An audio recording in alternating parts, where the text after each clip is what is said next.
يا صباح الخير. انا سمر ودي قناتي. النهارده ان شاء الله هنعمل مع بعض الطاجن القمر اللي انتوا شايفينه ده. طاجن جميل جدا، انا بالنسبه لي ده طاجن السعاده. هو طاجن لحمه الراس. يلا نبدا وصفتنا ونقول بسم الله ونشوف مقاديرنا ايه. زي ما انتوا شايفين كده معايا كيلو من لحمه الراس. جبتها ونضفتها كويس جدا وشلت الزوايد اللي انا مش عايزاها، ونقعتها في ميه وملح وبعدين غسلتها وقطعتها مكعبات صغيره زي ما انتوا شايفين عشان تستوي بسرعه، وصفيتها في المصفى. رحت على النار بقى، حطيت حله وخليت الميه تغلي فيها. هنزل بس لحمه الراس تاخد غلوه، اعين كل ايه اللي فيها وعين الريم بتاعها وكل الحاجات واشطفها وارجعها تاني في البوكيه جرنيه بتاعها عشان تتسلق.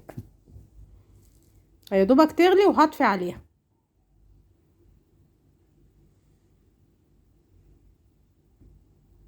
زي ما انت شايفه هنا كانت غليت، فانا هعين الريم اللي فيها وهصفيها واشوفها كويس جدا وبعدين نشوف هنعمل ايه.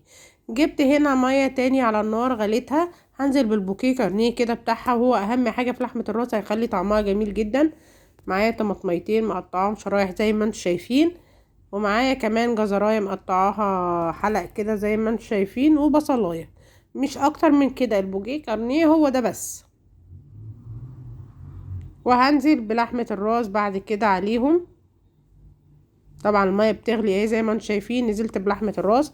انا قطعتها مكعبات زي ما قلت لكم عشان تستوي بسرعه. هتقعد من نص ساعه لساعه الا ربع او ساعه بالكثير قوي معاكي على النار عشان تستوي بسرعه. ممكن تحط لها حبه سكر صغيرين، قيمه معلقه صغيره كده، هتستوي معاكي بسكر. نزلت هنا عليها بنص معلقه فلفل اسمر، ومعايا ربع معلقه حبهان مطحون، مش اكتر من كده. هقلبها واغطيها واسيبها تستوي مع بعضيها بقى.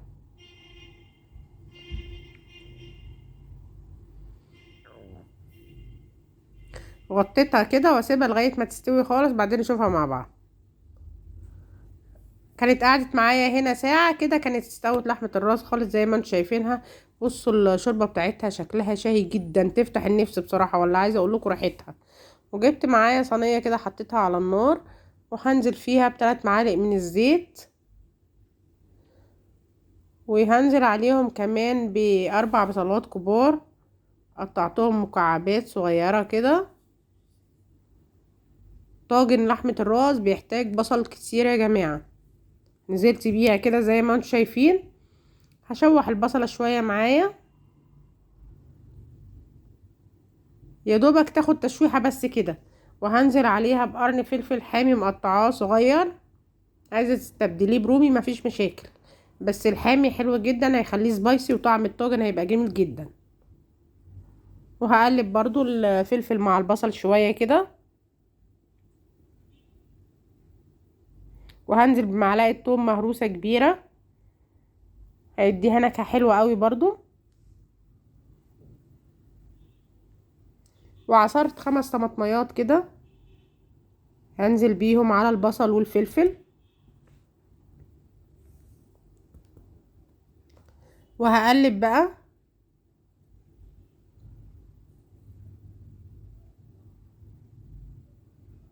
وهنزل بمعلقتين صلصة طماطم كبار،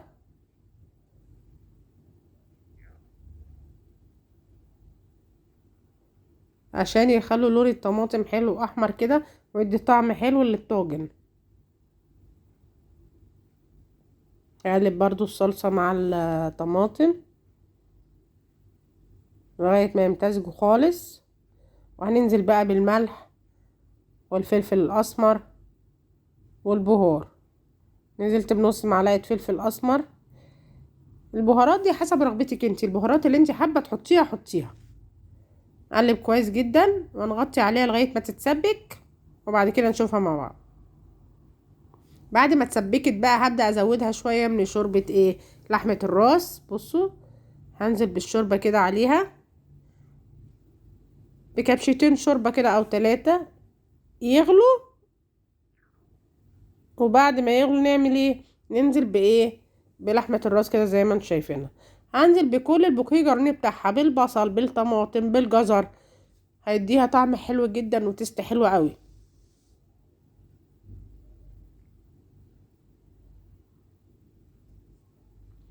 هنقلبها بقى ونسيبها تغلي شويه. هي كده كده ايه اوريدي مستويه، يا دوبك تغلي وبعدين نبقى نحطها في الطواجن. انا خليتها تستوي الا حاجه بسيطه قوي بحيث ان هي تدخل الفرن تبقبق فيه شويه كده وتاخد وش وتطلع. عايزه اقول لكم ان ريحتها تحفه تحفه. وعملت في طواجن صغيره عشان يبقى كل فرد ليه الطاجن بتاعه. انتي عايزه تحطي في طاجن كبير مفيش مشاكل خالص، بس كده بيبقى احلى، بيطلع الطاجن سخن وهو بياخده ايه قدامه ياكله بقى، يبقى طعمه جميل قوي.